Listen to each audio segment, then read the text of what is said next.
Perkenalkan, kami dari Program Studi Bimbingan dan Konseling Universitas PGRI Mahadewa Indonesia. Nah, kali ini kami akan membahas materi tentang teknik dasar komunikasi dalam konseling. Nah, sebelum kami membahas materi tersebut, mari kita perkenalkan diri dulu ya. Perkenalkan, nama saya Nenga Ernawati, NIM 2019 110018. Saya Niputu Firka Anggara Dewi, NIM 2019 110031. Saya Nyoman Diana Arindewati dengan NIM 2019 110017. Saya Dinastira Munita, NIM 2019 11007. Oke, langsung saja yuk kita bahas materi berikut ini. Pembahasan materi yang pertama yaitu teknik dasar komunikasi dalam konseling. Nah, apa saja sih yang dimaksud dengan teknik dasar komunikasi dalam konseling itu? Menurut Adriani, teknik dasar komunikasi dalam konseling adalah teknik yang dapat digunakan untuk membantu konselor dalam menggali perasaan konseli baik dari tingkah laku verbal maupun non-verbal sebagai usaha memahami dirinya sendiri dan memahami perubahan yang terjadi di dalam kehidupannya. Nah, dari pengertian tersebut termasuk bahwa teknik dasar komunikasi dalam konseling tidak hanya bersifat tanggapan dan pengamatan lisan, namun juga bersifat non-lisan. Teknik dasar komunikasi dalam konseling digunakan untuk membantu konseli dengan melakukan pengamatan terhadap tingkah laku lisan dan non-lisannya. Selanjutnya, kami akan membahas tentang teknik-teknik dasar komunikasi dalam konseling itu. Yang pertama ada attending. Attending merupakan keterampilan atau teknik yang digunakan konselor untuk memusatkan perhatian kepada klien agar klien merasa dihargai dan terbina suasana yang kondusif sehingga klien bebas mengekspresikan atau mengungkapkan pikiran, perasaan ataupun tingkah lakunya. Yang kedua ada opening atau pembukaan. Pembukaan adalah keterampilan konselor membuka atau memulai wawancara konseli dalam hubungan konseling. Dalam hal ini perlu diperhatikan tentang penyambutan atau topik netral. Penyambutan dilaksanakan secara lisan, misalnya memberi atau menjawab salam, mempersilakan duduk dan menyebut nama konseli. Dan dengan tanpa lisan, misalnya segera membuka pintu setelah mendengar ketukan pintu, menjabat tangan dengan senyuman ceria, mendampingi konseli menuju tempat duduk. Pastikan tempat duduk yang nyaman dan aman. Yang ketiga ada asiptensi atau penerimaan. Asiptensi merupakan teknik yang digunakan konselor untuk menunjukkan minat dan pemahaman terhadap hal-hal yang dikemukakan konseli. Asiptensi atau penerimaan artinya menerima apa adanya, menerima pribadi klien sebagai suatu keseluruhan. Yang keempat ada structuring. Teknik structuring ini sangat penting karena juga menjelaskan kepada konseli apa yang diharapkan dalam proses konseling. Structuring memberikan kerangka atau kerja atau orientasi terapi kepada konseli atau menetapkan batasan konseling. Yang kelima yaitu reflection of feeling atau pemantulan perasaan. Reflection of feeling teknik yang digunakan konselor untuk menyatakan kembali pernyataan klien dengan kata-kata yang ada di balik atau di belakang pernyataan klien. Kata-kata ini berupa kata-kata baik yang negatif maupun yang positif. Yang keenam ada reflection of meaning atau pemantulan makna. Pemantulan makna adalah konselor memantulkan berkenaan dengan pikiran, perasaan, dan sikap yang ada di balik pengalaman hidup yang dinyatakan konseli atau dilihat dari perspektif konseli bukan perspektif konselor. Menekankan pada pikiran-pikiran yang mendalam terkait dengan nilai-nilai dan sikap. Yang ketujuh ada restatement atau pengulangan. Restatement merupakan teknik yang digunakan konselor untuk mengulang atau menyatakan kembali dengan kalimat baik berupa kata-kata atau sebagian kalimat yang dianggap penting baik oleh konselor maupun konseli. Yang kemampuan konselor untuk mengulangi isi pesan konseli atau uraian kata-kata pernyataan konseli adalah suatu permulaan dari proses mendengarkan dalam mengulangi isi dalam pesan konseli. Konselor memberikan umpan balik kepada isi dari pernyataan konseli yang kata-kata yang berbeda. Yang kedelapan yaitu clarification. Clarification adalah keterampilan konselor mengungkapkan kembali isi pernyataan klien dengan menggunakan kata-kata konselor sendiri yang baru dan segar. Tanggapan konselor biasanya didahului dengan kata-kata pendahuluan. Yang kesembilan ada paparazing atau parafrase. Konselor menyatakan kembali pernyataan konseli dengan kata-katanya sendiri atau isi tidak boleh berubah, harus cepat dan tepat. Bisa menggunakan kata-kata penerimaan atau pengulangan. Paparazing dilakukan sebagai tanda bahwa konselor mendengarkan, artinya konselor menegaskan apa isi pokok atau esensi dari pernyataan konseli. Yang ke-10 ada confronting atau konfrontasi. Confronting adalah ekspresi konselor tentang ketidakcocokannya dengan perilaku konseli. Dengan kata lain, konfrontasi adalah keterampilan konselor untuk menunjukkan adanya kesenjangan, diskrepensi atau inkongruensi dalam diri konseli dan kemudian konselor mengumpan balikkan kepada konseli. Yang ke-11 ada questioning atau teknik bertanya. Teknik bertanya adalah teknik untuk mengarahkan pembicara konseli. Bentuknya ada dua, yaitu pertanyaan terbuka. Pertanyaan terbuka yang memberikan kesempatan pada konseli untuk mengkolaborasi, mengeksplorasi atau memberikan jawaban dari berbagai kemungkinan sesuai dengan keinginan konseli. Yang kedua ada pernyataan tertutup, adalah pernyataan yang mengatasi konseli untuk memberikan suatu jawaban yang spesifik atau tertentu. Yang ke-12 ada penguatan. Penguatan adalah teknik yang dipergunakan untuk memperkuat atau mendukung pernyataan positif konseli agar menjadi lebih yakin dan percaya diri. Teknik ini juga dapat dipergunakan untuk mendorong diri konseli agar ia tabah dalam menghadapi hal-hal yang tidak menyenangkan bagi dirinya. Penguatan ini lebih bersifat menghibur konseli dengan tujuan agar beban yang dialami konseli menjadi berkurang. Yang ke-13 ada ringkasan. Ringkasan adalah keterampilan konselor atau teknik yang digunakan oleh konselor untuk mendapatkan kesimpulan atau ringkasan mengenai apa yang telah dikemukakan oleh konseli. Yang ke-14 ada pemberian nasihat.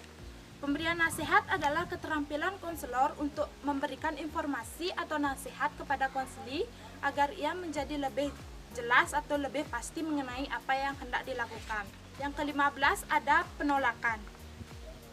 Penolakan adalah keterampilan konselor yang melarang konseli melanjutkan atau melaksanakan rencana tindakan yang patut diduga besar kemungkinannya atau membahayakan dan merugikan pihak lain atau dirinya sendiri. Yang ke-16 ada termination. Termination merupakan teknik yang dipergunakan konselor untuk mengakhiri wawancara konseling, baik mengakhiri untuk dilanjutkan pada pertemuan berikutnya maupun mengakhiri karena wawancara konseling betul-betul telah berakhir. Yang ke-17 ada vote choosing atau pemusatan. Pemusatan adalah keterampilan konselor yang memungkinkan mengarahkan arus pembicaraan konseli ke arah daerah atau bidang yang konselor diinginkan. Vote choosing dapat membantu konseli untuk memusatkan perhatian pada pokok pembicaraan. Yang ke-18 ada dorongan minimal. Dorongan minimal adalah suatu dorongan langsung yang singkat terhadap apa yang telah dikatakan konseli. Keterampilan ini penting dipergunakan dengan tujuan untuk meningkatkan eksplorasi diri pada diri konseli. Yang ke-19 ada eksplorasi. Eksplorasi adalah suatu keterampilan konselor untuk menggali perasaan, pengalaman, dan pikiran konseli. Yang ke-19 ada eksplorasi. Eksplorasi adalah suatu keterampilan konselor untuk menggali perasaan, pengalaman, dan pikiran konselor. Hal ini penting karena kebanyakan konseli menyimpan rahasia batin, menutup diri, atau tidak mampu mengemukakan pendapatnya dengan terus terang. Teknik eksplorasi memungkinkan konseli untuk bebas berbicara tanpa rasa takut, tertekan, dan terancam. Yang ke-20 ada mengarahkan. Mengarahkan adalah suatu keterampilan konseling yang mengatakan kepada konseli agar dia berbuat sesuatu atau dengan kata lain mengarahkannya agar melakukan sesuatu. Misalnya meminta konseli untuk bermain peran dengan konselor atau menghayalkan sesuatu.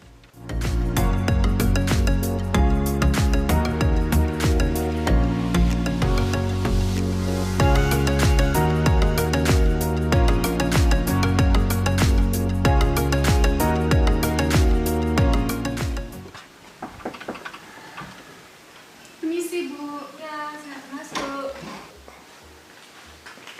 Datang Bu. Ya.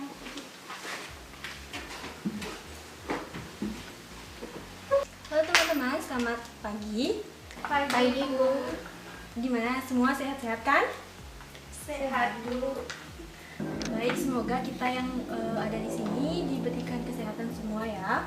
Oke, semangat gak nih ngikutin konselingnya? Semangat, Bu. Oke, jadi sebelum konseling ini kita perkenalan terlebih dahulu ya. Kalian udah saling kenal apa belum? Belum, Ibu. Kalau sama ibu udah kenal apa belum? Sudah, Bu. Tapi pertama kalinya tetap muka.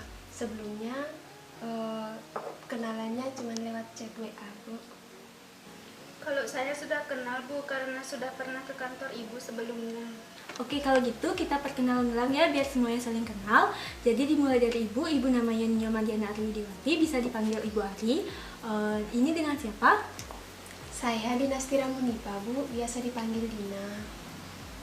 Saya Niputu Firka Anggra Dewi, bisa dipanggil Firka. Sebelum kita memulai konseling kelompok ini, Ibu akan menjelaskan apa itu konseling. Jadi konseling itu adalah proses bantuan yang diberikan oleh konselor kepada konseli dengan durasi 30-45 menit. Selain itu ada peraturan atau asas-asas yang kalian ketahui. Yang pertama itu asas keterbukaan, di mana kalian harus menceritakan permasalahan kalian dengan jujur dan apa adanya dan tidak dibuat-buat. Nah, kalau asas kerahasiaan, kalian harus menjaga kerahasiaan satu sama lain dan tidak membocorkan kepada orang lain, baik itu teman, keluarga atau siapapun. Oke, dari Dinasti dan Firka, kita akan kesini. Ada yang ibu bisa bantu? Ada, Bu. Saya kesini ingin mendiskusikan permasalahan yang saya alami saat ini. Saya juga ada, Bu. Saya kesini ingin meminta pencerahan Ibu tentang permasalahan yang saya hadapi sekarang, Bu. Oke, kalau begitu bisa dimulai dari Firka. Bisa diceritakan bagaimana permasalahan yang dihadapi saat ini? Jadi gini, Bu, saya kadang-kadang merasa capek datang dari kerja langsung kuliah. Dan saya juga susah membagi waktu buat kerjain tugas kelompok, individu, dan lainnya, Bu. Jadi gini, Bu, saya itu datang merantau di Bali, kerja sambil kuliah.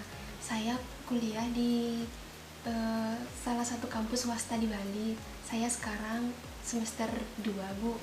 Jadi gini permasalahan saya, Bu. Saya kan kerja sambil kuliah tuh, Bu. Di sini untuk cocokin waktu saya kerja sambil kuliah itu saya agak sedikit kesusahan, Bu. Soalnya gini, saya kerjanya pagi sedangkan kuliahnya malam. Tapi kadang-kadang di kampus itu tiba-tiba minta kuliahnya pagi, sedangkan paginya saya harus kerja. Di sana saya harus izin ke bos saya, tapi di sana kan saya punya banyak teman kerja sama bos saya. Kadang-kadang tuh saya nggak enak sama teman-teman kerja saya, karena kebetulan di sana di tempat kerja saya paling senior, Bu. Jadi gini, di saat saya meminta izin sama bos, saya harus izin juga ke teman kerja saya, karena kebetulan saya seniornya. Saya perasaan sama mereka, takutnya pada saat saya izin tuh mereka tuh selalu kayak gini, takutnya mereka tuh berpendapat gini, mentang-mentang udah senior di sini seenaknya aja tukar jadwalnya gitu. Nah, dari permasalahan Firka dan Dinasti berarti permasalahan kalian hampir sama ya. Terus kalau dari kalian ada nggak keinginan untuk fokus salah satu? Misalnya kalau untuk kuliah saja dan bekerja saja. Kalau untuk Dinasti bagaimana? Ada, Bu. Kalau untuk Firka? Iya, Bu, ada. Oke, kalau dari keinginan kalian tersebut itu pernah nggak kalian mencoba memutuskan untuk memilih salah satu bekerja atau kuliah? Pengen, Bu. Sama saya juga pengen, Bu, tapi masih ragu-ragu. Hal apa sih yang membuat kalian ragu untuk memilih salah satu? Saya takut terlalu membebankan kedua orang tua saya, Bu. Kalau Dinasti bagaimana? Jadi gini, Bu, Saya kan anak rantau, Bu. Di sini kebutuhan banyak. Saya harus mikirin uang kos, uang kuliah sama kebutuhan saya. Jadi saya harus bekerja untuk membantu orang tua saya. Karena saya terus membebani orang tua saya, takutnya orang tua saya terlalu berat untuk ngebiayain saya, Bu. Gitu, Bu.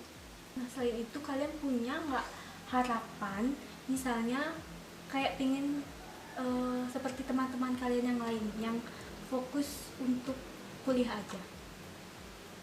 Pengen, Bu. Saya pengen jalan-jalan seperti teman-teman yang lain. Saya juga pengen, Bu, sama seperti teman-teman yang lain, fokus kuliah dan punya banyak waktu buat belajar.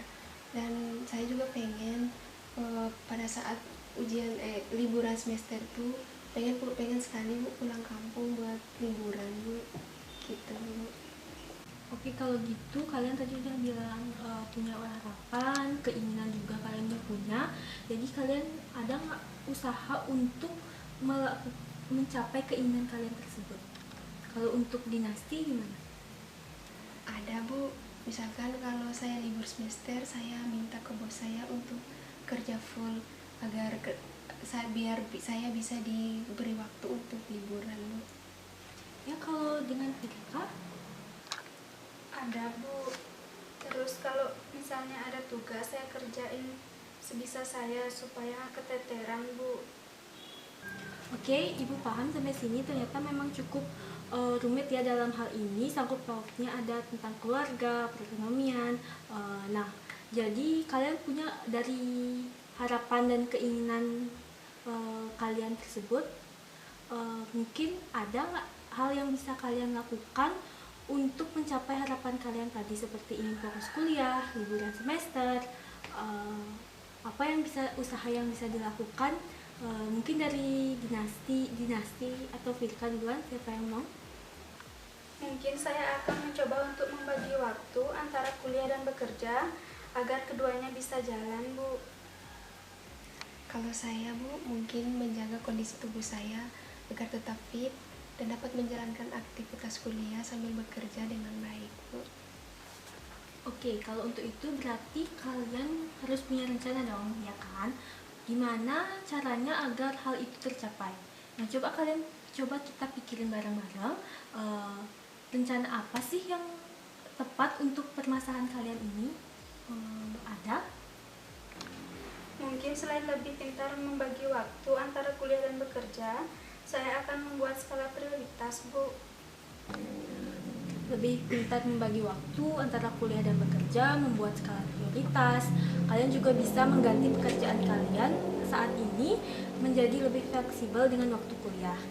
Untuk mengurangi stres kalian karena memikirkan kuliah dan bekerja, kalian bisa memberikan diri kalian sendiri reward atau self reward. Bisa dengan membeli makanan yang kalian sukai dengan uang hasil kerja kalian, atau melakukan hal-hal kecil sederhana yang membuat kalian enjoy melakukan aktivitas kuliah dan bekerja. Hal ini bisa dicoba dong. Iya, Bu, Ya, Bu, bisa dicoba. Selain itu mungkin ada lagi. Mungkin itu aja, Bu. Oke, berarti udah nemu nih, membuat skala prioritas, lebih pintar membagi waktu, memberikan diri self reward, mencari pekerjaan yang lebih fleksibel. Kalian udah nemuin rencana kalian sendiri. Ibu mau ngajakin kalian untuk ketemu 2 minggu ke depan untuk membahas progres nanti apa saja yang udah kalian lakukan selama 2 minggu ke depan. Ibu pengen dengar lagi cerita dari kalian, apakah ada kemajuan atau tidak. Apakah boleh Ibu bertemu lagi dengan kalian? Iya, Bu, boleh, Bu. Jangan lupa nanti rencananya dilakukan ya. Oke, Bu, siap. Oke, selanjutnya tadi pemecahan masalah untuk kalian udah ditemukan ya. Setelah kalian mengikuti konseling, bagaimana perasaan kalian? Saya merasa lega, Bu. Kalau dari Firka merasa lega, kalau dari dinasti bagaimana? Sama, Bu, sudah merasa lega, sudah dapat menceritakan masalah saya. Baik, kalau kalian merasa lega berarti konseling kelompok ini membantu kalian ya. Selain itu dari kalian yang tidak kenal tadinya menjadi kenal, nambah-nambah teman juga kan. Oke, selanjutnya konseling kelompok ini mempunyai kesan apa nggak buat kamu?